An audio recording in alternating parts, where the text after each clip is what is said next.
मैं डॉक्टर उमा शर्मा आपको फिर से काफ़ी बातों में स्वागत करती हूँ। हाँ, काफ़ी का आस्वादन एक ओर करते हुए काफ़ी बातों का सिलसिला भी क्यों न शुरू करें। आज आपको मैं एक पल के लिए आपके स्कूल व कॉलेज के साहित्य की कक्षाओं में ले जाना चाहती हूँ। आप बहुत बार यह महसूस किए होंगे कि हर साहित्य से संबंधित कविता या पाठ पढ़ते समय मनुष्य को अनेक विषयों से सीख देने की कोशिश हर साहित्यकार करते आए। कभी पर्वतों से, कभी नदियों से, कभी झरनों से, पेड़ पौधों व पक्षियों से, और सबसे छोटी प्राणी समझी जाने वाली चींटियों से भी सीख मिलती थी। अक्सर दिमाग में यह विचार आया होगा कि हम मनुष्यों को इनसे क्या सीखना है, जबकि मनुष्य सबसे उत्तम प्राणी का दर्जा तो हासिल कर चुका है। हाँ, आज इस सवाल का उत्तर ढूंढने का प्रयास हम करेंगे। आप सब के घरों में पेड़ पौधे तो होंगे। अगर पेड़ नहीं है तो कम से कम पौधे तो ज़रूर होंगे। आप उनको नियमित तौर से पानी देने का काम भी करते होंगे। कभी ऐसा भी हुआ होगा कि किसी कारणवश आप उन्हें 2 दिनों के लिए पानी भी ना दे पाए और तीसरा दिन आप पानी डालने के लिए आए तो यह महसूस कर चुके होंगे कि वे पानी को सोखते हुए ऐसे हिलते हैं कि मानो वे आपसे धन्यवाद कह रहे हैं। कुछ लोगों को यह सुनकर तो थोड़ा अजीब लगता होगा कि यह कैसा हो सकता है। जो लोग नियमित तौर से पेड़ पौधों को पानी देते हैं या कुछ समय पेड़ पौधों की छाया में काटते हैं या उनके साथ थोड़ा बहुत संबंध कायम रखते हैं, उनको भली भांति पौधों की भाषा समझ में आ ही जाएगा। आपको यह जानकर आश्चर्य होगा कि पेड़ और पौधों को अपनी भाषा में संप्रेषित करने की क्षमता है। हाँ, जीव विज्ञानी यानी बायोलॉजिस्ट भी इस विचार पर अनेक शोध कर चुके हैं कि पेड़ पौधे आपस में संप्रेषित करते हैं। इसका मतलब है कम्युनिकेशन करते हैं।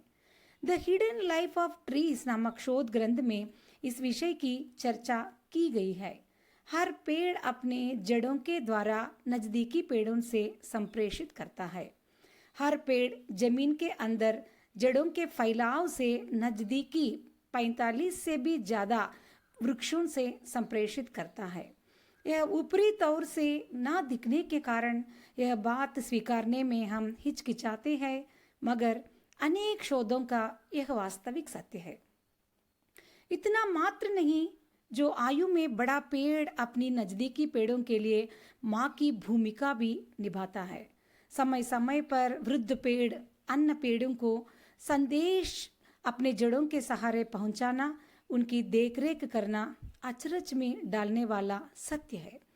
अब हमारे मन में यह विचार आएगा कि पेड़ अटल अचल रहते हुए भी कितनी अच्छी तरह से अन्य पेड़ों से संबंध कायम रखते हैं।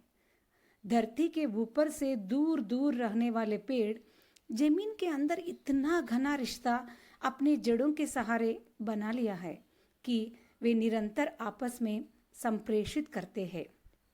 मगर हम मनुष्य चलते फिरते एक जगह से दूसरी जगह रहने वाले लोगों से अपनी भावनाओं को व्यक्त करने का सामर्थ्य रखते हुए भी पारस्परिक संबंधों को निभाने में असफल हो रहे हैं। मानवीय संबंधों को निभाने के लिए उनके पास अनेक साधन आज मौजूद है, फिर भी मनुष्य अपने अहंकार या स्वार्थ गुणों के कारण या तो कभी कभी अपने आप को अधिक, अन्यों को अल्प समझने के कारण यह कोशिश तक नहीं कर रहा है जो पौधे कर रहे हैं।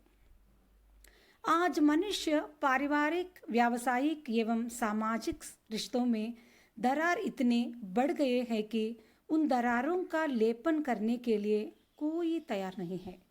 नजदीकी रिश्तों में बढ़ती दूरियां मनुष्य में तनाव यानी स्ट्रेस बढ़ने का कारण बन गया है। दो पक्षों में कोई भी दूसरे से क्षमा याचना नहीं करना चाहता या तो खुद दूसरों को क्षमा करना नहीं चाहता। हम अपने आप प्रतिष्ठा को बचाने की निरंतर कोशिश में रहते हैं। तो यहाँ पेड़ विशाल आकाश के नीचे किसी की निरीक्षा ना करते हुए अपने संबंधों को बखूबी निभा रहे हैं। अब हमें सोचना है कि किसको किससे सीखना चाहिए। अब ईमानदारी से उत्तर देना हमारा कर्तव्य हो जाता है कि मैं तो निस्संदेह निस्संकोच सोचती हूँ कि हमें अहंकार का त्याग करके सिर्फ पेड़ मात्र से नहीं बल्कि प्रकृति का हर अंग से कुछ न कुछ सीखने को तैयार होना चाहिए। जीवन का हर पल हमें कुछ न कुछ नया सिखाता रहता है। तो चले अब एक बार हमें आंगन में जाकर पेड़ पौधों को पानी देने की कोशिश करें और तनिक उनसे संप्रेषित करने की कोशिश भी क्यों न करें। तो आप क्या कहेंगे?